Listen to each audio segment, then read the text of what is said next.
Assalamualaikum warahmatullahi wabarakatuh, saudaraku yang berbahagia. Selamat berjumpa kembali dengan saya. Dan untuk di video saya kali ini, saudaraku, saya kembali akan melanjutkan membaca sejarah ringkas Pangeran Diponegoro dan Perang Jawa dari buku sejarah yang dituliskan oleh Bapak Wardiman Djojonegoro. Ini, saudaraku, bukunya ya. Dan untuk di video yang kemarin itu ada di bagian yang ke-17, saudaraku, dan untuk saat ini di bagian yang ke-18. Mudah-mudahan saudaraku belajar sejarah kita bermanfaat. Saya mulai ya. Bismillahirrohmanirrohim. Kesemuanya ini menyebabkan kekesalan rakyat dan menjadi penyebab langsung Perang Jawa. Kemiskinan dan ketidakadilan yang menimpa rakyat Jawa membangkitkan kembali cerita-cerita mengenai bangkitnya kelompok atau daerah yang mengidamkan datangnya Ratu Adil yang akan melepaskan mereka dari belenggu kemelaratan. Tanda-tanda bahwa Pangeran Diponegoro dan pemerintah Belanda akan menuju titik akhir perseteruan antara lain terjadi ketika Pangeran mulai membatalkan pajak-pajak untuk para petani di wilayah kekuasaannya agar mereka bisa membeli senjata dan perbekalan. Kepada Residen Yogyakarta dilaporkan bahwa Pangeran Diponegoro telah mengumpulkan sejumlah besar pendukungnya di daerah perbukitan kekuasaannya, yaitu di Desa Sepikul dekat perbatasan antara wilayah Pajang dan Gunung Kidul.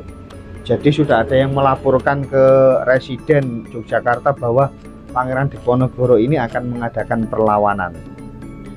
Dalam babatnya, Diponegoro menyatakan sejak kembali dari pertapaan di Secang, dia diberitahu bahwa Belanda sedang mencari jalan untuk menangkap dan memenjarakannya. Pangeran Diponegoro dikabarkan mengadakan pertemuan di Tegalrejo pada tanggal 29 Oktober tahun 1824. Namun saudaraku, tidak semua yang hadir sepakat untuk mengangkat senjata melawan Belanda. Ada juga yang menyarankan agar bersabar. Pangeran dalam pertikaian itu dibantu oleh 3 kelompok pendukung. Selain massa dari golongan rakyat, dia juga dibantu oleh kalangan bangsawan, pemuka agama, syekh, kiai, dan lebih dari 10 pesantren. Jadi ada 10 pesantren yang membantu perjuangan Pangeran Diponegoro waktu itu.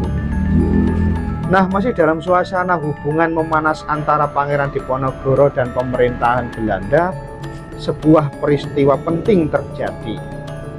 Sultan Hamengkubuwono keempat mendadak wafat pada tanggal 6 Desember tahun 1822.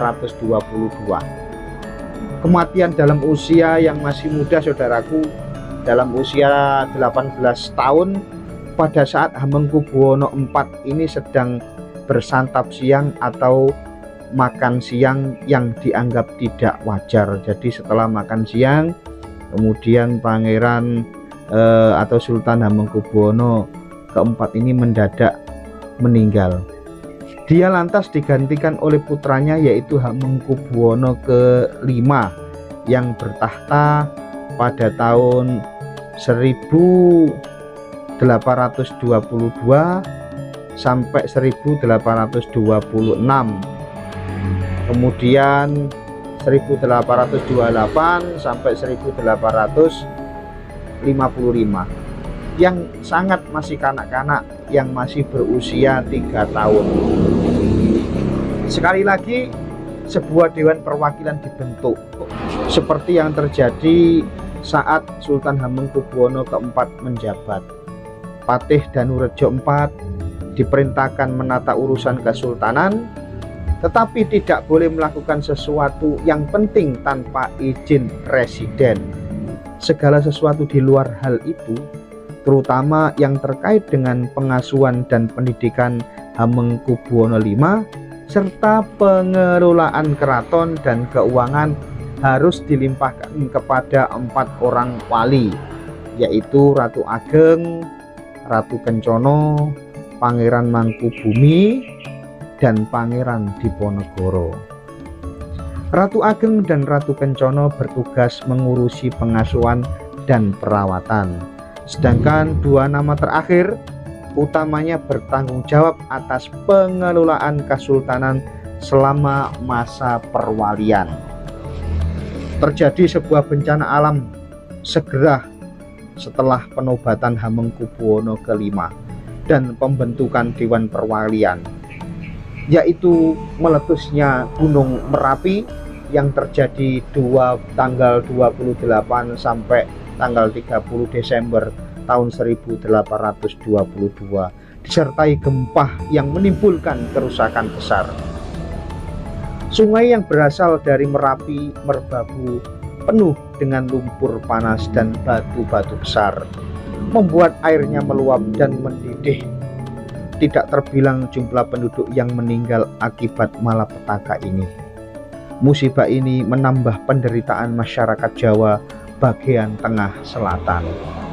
Bagi Pangeran Diponegoro, peristiwa itu dipercaya sebagai ungkapan marah ilahi atau sebagai ungkapan dari marahnya Tuhan terhadap keadaan lingkungan, yang juga menjadi keyakinan orang banyak.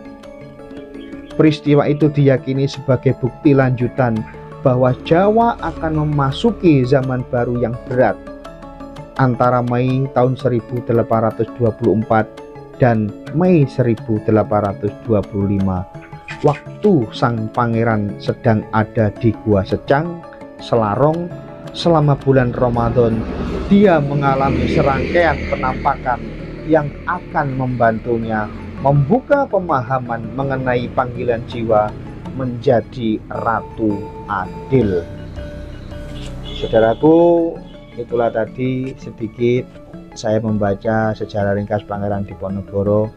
Jadi tidak panjang-panjang saudaraku, kita belajar sedikit demi sedikit ya, untuk mengisi waktu luang juga daripada tidak ada kegiatan. Saudaraku, ada kekurangan, saya mohon maaf yang sebesar-besarnya. Mudah-mudahan ada manfaatnya, amin ya robbal alamin. Dan alhamdulillah membaca sejarah telah selesai, dan berikutnya nanti kita akan ada di bagian yang ke-19. Saya akhiri, wallahul muwaffiq ila aqwamit thoriq. Wassalamualaikum warahmatullahi wabarakatuh.